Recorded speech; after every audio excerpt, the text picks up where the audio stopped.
तो फिल्म की शुरुआत में हमें बताया जाता है कि इस पूरी दुनिया पर एलियंस ने आकर कब्जा कर लिया है। एलियंस इस दुनिया को तबाह नहीं करना चाहते, बल्कि यहां रहना चाहते हैं और यहां के रिसोर्सेज यूज करना चाहते हैं, बिल्कुल ऐसे ही जैसे इंसान दूसरे प्लैनेट्स पर जाने की कोशिश कर रहे हैं। अगर इंसान अपनी तबाही नहीं चाहते तो उन्हें अब एलियंस के साथ ही रहना होगा और एलियंस के असूलों पर काम करना होगा। आम लफ्जों में अब इंसान एलियंस के गुलाम बन चुके हैं और एलियंस को इस दुनिया में द लेजिस्लेचर कहा गया है। इस दुनिया की हुकूमत को भी अब एलियंस के रूल्स को फॉलो करना होगा। एलियंस अब अर्थ के ही रिसोर्सेज का इस्तेमाल करते हुए इंसानों से ही अपने लिए रहने की जगह बना रही है जमीन के नीचे।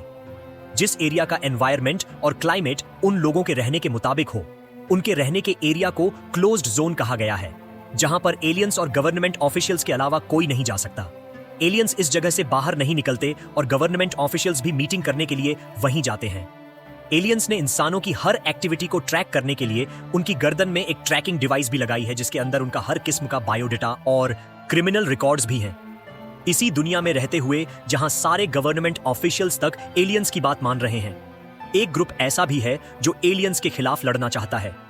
वो एलियंस के खिलाफ इस जंग को शुरू करना चाहता है ताकि बाकी लोग भी उनकी तरह एलियंस के खिलाफ लड़े और एलियंस को दुनिया से बाहर निकाल दें।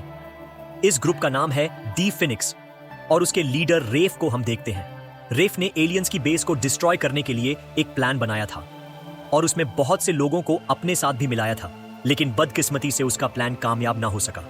एलियंस डिस्ट्रॉय नहीं हुए और वह खुद भी इस मिशन में मारा गया। इस टाइम हमें गैब्रियल को दिखाया जाता है, जो असल में रेफ का भाई था और रेफ के मरने के बाद वह एक डाटा रिकवरी सेंटर में काम करने लगा है। खैर, सीन कट होकर अब हम दुलियम नाम के एक पुलिस ऑफिसर को देखते हैं, जो भी एलियंस के लिए ही काम करता है। आज न्यूज़पेपर में उसने फिनिक्स का एक ऐड पढ़ा और वह जान गया कि यह फिनिक्स का यानी रेबल ग्रुप का कोई सीक्रेट मैसेज है, जिसका मतलब था कि पुराने हादसे में फिनिक्स के सभी लोग नहीं मारे गए थे। अभी भी कुछ रेबल्स जिंदा थे जो एलियंस के खिलाफ लड़ने के लिए अभी भी प्लानिंग कर रहे थे। पता चलता है कि विलियम रेफ और गैब्रियल के डैड का दोस्त था। वो हमेशा गैब्रियल से मिलता था। उसे लगता था कि गैब्रियल रेफ की वजह से कहीं ना कहीं उस रेबल ग्रुप से कनेक्टेड है और वो रेबल ग्रुप की इंफॉर्मेशन विलियम को देकर विलियम का मिशन सक्सेसफुल करवा सकता है रेबल ग्रुप को पकड़ने का, जिसके बाद विलियम को प्रमोशन मिल सकती है। लेकिन गैब्रियल ने आज तक रेफ के ग्रुप के साथ कोई कांटेक्ट नहीं रखा था और ना ही वह रखना चाहता था। वो अपनी सिंपल लाइफ जीना चाहता था, यहां तक कि वो विलियम की मदद के लिए भी उनसे कांटेक्ट नहीं करना चाहता था। गैब्रियल से मीटिंग के बाद विलियम अपने दोस्त जेन से मिलने के लिए जाता है, जिसका लिंक हर गवर्नमेंट ऑफिशियल के साथ था। वह उसके पास से कुछ इंफॉर्मेशन कलेक्ट करता है और फिर अपने ऑफिस में आकर ऑफिसर्स को बताता है कि मुझे लगता है अभी भी फिनिक्स ग्रुप अपना काम कर रहा है। वो किसी सीक्रेट मिशन की तैयारी में है, जिसके लिए उसके पास प्रूफ भी था। वो सिर्फ यह चाहता था कि वह आने वाले टेररिस्ट अटैक को रोक सके। उसकी बात कहीं ना कहीं ठीक भी थी, क्योंकि हमें दिखाया गया कि सच में फिनिक्स ग्रुप अंदर ही अंदर किसी मिशन को प्लान कर रहे थे और उसे एग्जीक्यूट करने के लिए एक साथ मिलने वाले थे। इस मिशन को स्टार्ट करने वाला रेव था और रेव को इस मिशन को स्टार्ट करने की हिम्मत उसके डैड से मिली थी। दिखाया जाता है कि 2019 में एलियंस ने मार्शल लॉ लगा दिया था। रेव के डैड पुलिस ऑफिसर होने के बावजूद भी एलियन की यह गुलामी झेलने को तैयार नहीं थे। इसीलिए वो शहर के ऑपोजिट डायरेक्शन में गाड़ी चलाने की कोशिश करते हैं और इस जगह से भागने की ट्राई करते हैं। लेकिन एंड पे जब एक टनल में पहुंचते हैं तो आगे से एलियंस की तरफ से टनल बंद कर दी जाती है और रेफ के मॉम और डैड दोनों को मार दिया जाता है, जिसके बाद से रेफ और गैब्रियल बिल्कुल अकेले रह गए थे। सीन्स दोबारा प्रेजेंट में 2027 में शिफ्ट होते हैं, जहां आज भी विलियम गैब्रियल से मिलकर उसे यह रिक्वेस्ट कर रहा है कि तुम उस रेबल ग्रुप तक पहुंचते हुए मेरी मदद करो। इसके बदले मैं तुम्हें एक सेफ लाइफ दूंगा। गैब्रियल इस मर्तबा भी उसकी बात नहीं मानता तो विलियम उसके पास एक ट्रैकर लगा देता है, क्योंकि उसे अंदर ही अंदर शक था कि आज भी गैब्रियल उन रेबल्स से मिलता होगा। अब गैब्रियल को उसकी कंपनी में दिखाया जाता है, जहां वो एलियंस के लिए सब लोगों का डाटा कलेक्ट कर रहे थे। ये एक डाटाबेस था जहां उसने देखा कि उसके क्लिक ने एक सीक्रेट इंफॉर्मेशन एक छोटे से पेपर पर लिख ली थी। हालांकि वह जानती थी कि उसे कैमरा से देखा जा रहा होगा। इसके बाद यह लड़की इस पेपर की सीक्रेट बनाती है और उसे गैब्रियल को दे देती है, ताकि गैब्रियल यह इंफॉर्मेशन फिनिक्स ग्रुप को सील कर दे। गैब्रियल जब फिनिक्स के एक मेंबर से मिलने के लिए जाता है तो वह मेंबर उसे जल्दी से पकड़कर उसके गले में एक ऐसी डिवाइस लगा देता है जिससे उसका सारा ट्रैकिंग सिस्टम हैक हो जाए और उसकी लोकेशन गलत बताएं। इसके बाद वो उसे अपनी सीक्रेट लोकेशन पर ले आता है, जहां वो अरसे बाद अपने भाई रेफ को जिंदा देख रहा था, यानी अभी तक जो हमें बताया गया कि रेफ अपने मिशन में मारा गया था वह एक झूठ था। रेफ ने उस मिशन के बाद अपने आप को अंडरग्राउंड कर लिया था और एलियन की लगाई चिप भी अपनी गर्दन से निकाल दी थी ताकि उसे ट्रैक ना किया जा सके, और आज भी वो एलियंस के खिलाफ चाल चल रहा था। अब ब्रीफ गैब्रियल से उसके पास मौजूद इंफॉर्मेशन लेता है, उसे कुछ पैसे देता है और इस शहर को छोड़ जाने को कहता है, इसीलिए कि मिशन एग्जीक्यूट होने के बाद कहीं ना कहीं गैब्रियल का फिनिक्स ग्रुप के साथ होने का नाम आ जाएगा और उसे अरेस्ट कर लिया जाएगा। लेकिन रेफ ऐसा नहीं चाहता। गैब्रियल भी रेफ के कहे के मुताबिक यह सिटी छोड़ने को तैयार था। यहाँ फिनिक्स को यह इंफॉर्मेशन मिली थी कि सोल्जर्स के होने वाले नए रैली के अंदर इस शहर के मेयर्स के साथ साथ एलियंस भी आने वाले थे और बस उन्हें तभी अपना मिशन एग्जीक्यूट करना था। वह एक बम की मदद से एलियंस पर हमला करना चाहते थे। उस रैली के अंदर सिर्फ इनवाइटेड लोगों ने आना था, अननोन पर्संस का वहां आना अलाउ नहीं था। इनके लिए एक मुश्किल थी कि यह अंदर जाएंगे कैसे। दूसरी मुश्किल इनके लिए थी कि इन्हें मेयर की लोकेशन को भी ट्रैक करना था जिसका पासवर्ड गैब्रियल इन्हें दे गया, और इनको एक ऐसे बॉम्ब की भी जरूरत थी जो एलियंस या किसी भी मशीन में डिटेक्ट ना हो पाई, और ऐसा एक बम इनकी एक साइंटिस्ट इन्हें बना भी देती है। यह बॉम्ब अनऑर्गेनिक शीशू से बना था, यानी इसमें किसी भी किस्म की मेटल इस्तेमाल नहीं हुई थी, तो मेटल डिटेक्टर पे ये डिटेक्ट ही ना हो पाता। इस मैटर को टच करने पर ये इनविजिबल हो जाता था, और जब इसके ऊपर 2 मर्तबा टच होता तो एक बहुत बड़ा एक्सप्लोड गिनी धमाका होता। अब आज रैली का दिन भी आ जाता है। रैली के दिन से एक दिन पहले ही रेबल के पूरे ग्रुप ने अपनी गर्दन में मौजूद डिवाइसेस को डॉक्टर की मदद से निकलवा दिया। हालांकि ऐसा करना जानलेवा साबित हो सकता था, लेकिन सबने एक बड़ी मिशन के लिए यह रिस्क लिया। एलियंस की ट्रैकिंग डिवाइस निकालने के बावजूद भी इन्हें कुछ ट्रैकिंग डिवाइस की जरूरत थी जो इन्हें रैली के अंदर एक्सेस होने दे। इन्हें ट्रैकिंग डिवाइस उन लोगों की चाहिए थी जो ऑलरेडी यहाँ पे इनवाइटेड थे लेकिन मर चुके थे। उन लोगों की ट्रैकिंग डिवाइस लेकर यह लोग अपने दांतों के नीचे रख लेते हैं और साथ ही दूसरे दांत के अंदर सोडियम साइनाइड यानी जहर रख लेते हैं, ताकि अगर यह लोग मिशन के दौरान पकड़े भी गए तो जहर लेकर मर जाएं, लेकिन किसी को कुछ न बताएं। अबूरी ट्रैकर की मदद से यह लोग फेक प्रोफाइल से स्टेडियम के अंदर तो एंटर कर जाते हैं, पर अब इन्हें मिशन करना मुश्किल लग रहा था।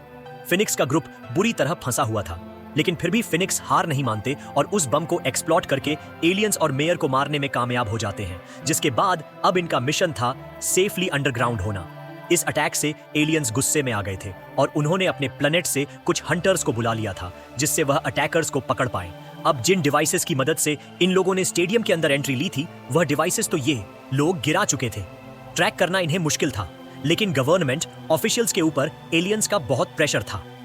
एंड टेररिस्ट को यानी फिनिक्स ग्रुप को ढूंढने के लिए इन लोगों ने फेस रिकॉग्नाइजेशन का इस्तेमाल किया, यानी उनकी पिक्चर्स को देखते हुए उनको ढूंढने का फैसला किया।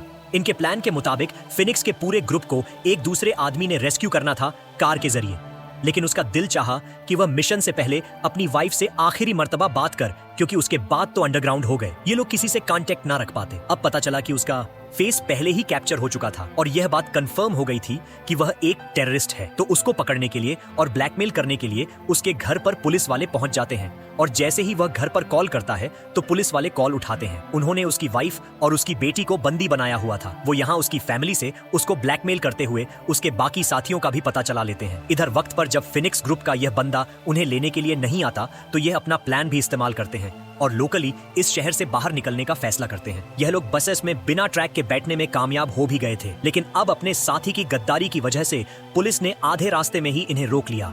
एलियंस जल्दी से बस के अंदर आकर सबसे पहले इनकी पहली साथी का एनकाउंटर कर देते हैं, जबकि इससे पहले कि एलियन इनके दूसरे साथी को पकड़ पाते वो साइनाइड खाकर सुसाइड कर लेता है। रेफ भी सोडियम साइनाइड यानी जहर खाने ही वाला था, लेकिन उससे पहले ही विलियम ने उसे अरेस्ट कर लिया।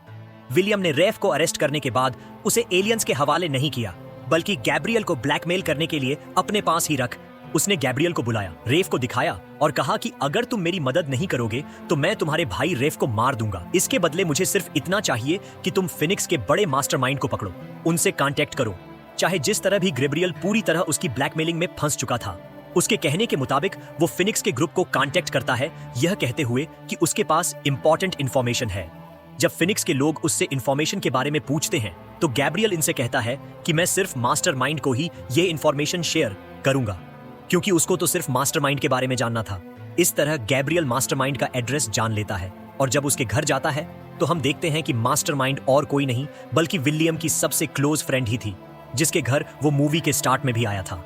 गैब्रियल जब उसके घर गया तो उस औरत ने देखते ही गैब्रियल का नाम लिया, जैसे वो उसे पहले से ही जानती हो, और गैब्रियल सुनकर शॉक हो गया कि किस तरह असल में वो गैब्रियल के डैड की भी दोस्त थी, इससे पहले कि वो ज्यादा कुछ बता पाती।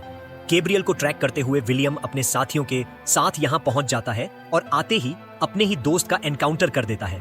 उसके बाद उसके घर की तलाशी ली जाती है, जहां से बहुत सारी ट्रैकिंग डिवाइस और रिकॉर्डिंग डिवाइसेस मिलती हैं। पता चलता है कि उसके घर सारे ही हाई प्रोफाइल गवर्नमेंट ऑफिशियल जाते थे, जिनका लिंक कहीं ना कहीं एलियंस से था। वह जब भी एलियंस के बारे में कोई बात करते थे तो वह यहाँ पर रिकॉर्ड हो जाती थी, और इस तरह वह एलियंस के बारे में इंफॉर्मेशन इकट्ठी करती थी और फिर अपना प्लान बनाया करती थी।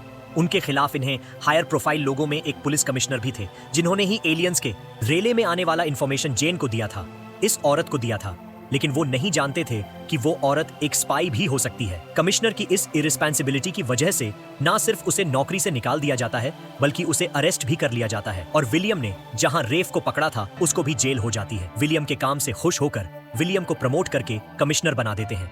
रेफ और कमिश्नर को एलियन स्पेस शिप की मदद से एलियन प्लेनेट भेज दिया गया था, जिसकी वजह से गैब्रियल बहुत ज्यादा उदास था। विलियम अपनी एलियंस के पास रिपोर्टिंग से पहले एक मर्तबा गैब्रियल से मिलने आया, जो बहुत उदास था। गैब्रियल उसे बताता है कि मेरे भाई का मिशन एक और मर्तबा फेल हो गया, जिस पर विलियम उसे सहारा देते हुए कहता है, क्या पता मिशन का फेल हो जाना ही कोई प्लान हो। ये कहते हुए वह गैब्रियल को एक चिप दे देता है, और यहाँ पर एक बहुत बड़ा ट्विस्ट रिवील होता है कि विलियम भी इसी सारे मिशन का हिस्सा था। जेन जिसे मारा गया था वो गैब्रियल की मॉम के साथ एक क्लिक थी। ये वीडियो गैब्रियल के बेबी शॉवर का था, जिसमें विलियम और विलियम के डैड के सारे दोस्त थे, और यह सभी के सभी लोगों ने मिलकर असल में फिनिक्स ग्रुप बनाया था। गैब्रियल के डैड समेत इस वीडियो का कोई भी इंसान एलियन की गुलामी नहीं करना चाहता था, इसीलिए इन्होंने इतने बड़े लेवल पर प्लानिंग की थी। इसी वीडियो के लास्ट में गैब्रियल को कहा जाता है कि तुम्हें भी यह फाइट कंटिन्यू रखनी है और लोगों को अपने लिए मोटिवेट करना है। मूवी दोबारा प्रेजेंट में यानी 2013 में आती है, जब विलियम एलियन सिविलाइजेशन के अंदर अपनी फर्स्ट रिपोर्टिंग एलियन को देने के लिए जा रहा है, और इस टाइम उसकी पूरी बॉडी पर वही इनविजिबल लिक्विड है जो किसी बॉम्ब की तरह एक्सप्लोड हो जाता है। मतलब ये कि सारी प्लानिंग ही यही थी, पहला मिशन फेल हो जाए, विलियम को प्रमोशन मिल जाए, जिसके बाद विलियम एलियन सिविलाइजेशन के अंदर जाकर पूरी एलियन सिविलाइजेशन को ही तबाह कर दे। और यहाँ एक मजेदार ट्विस्ट यह था कि इस पूरी मूवी में मास्टरमाइंड कोई और नहीं बल्कि विलियम खुद था, जिसे हमेशा फिनिक्स के खिलाफ दिखाया गया, और इसके बारे में चेन के अलावा किसी को भी कुछ पता नहीं था। अब विलियम के क्लोज जोन यानी एलियन सिविलाइजेशन में जाते ही वह एलियन सिविलाइजेशन एक्सप्लोड हो जाती है, वहां धमाका हो जाता है और वो एलियन सिविलाइजेशन तबाह हो जाती है। इसके तबाह होने के बाद एलियंस को डर लग जाता है, क्योंकि अब फिनिक्स ग्रुप के अलावा भी पूरी दुनिया में नए नए ग्रुप्स उभर आए थे, जिन्होंने एलियंस के खिलाफ यह छोटी छोटी जंग शुरू कर दी थी, और लोगों ने अब एलियंस से अपना हक लेना वापस शुरू कर दिया था। और बस यही दिखाते हुए ये मूवी यहाँ खत्म हो जाती। ऐसी ही मजेदार कहानियां और मूवी रिकैप वाली वीडियो देखने के लिए हमारे चैनल वीडियोज रूम को सब्सक्राइब करें।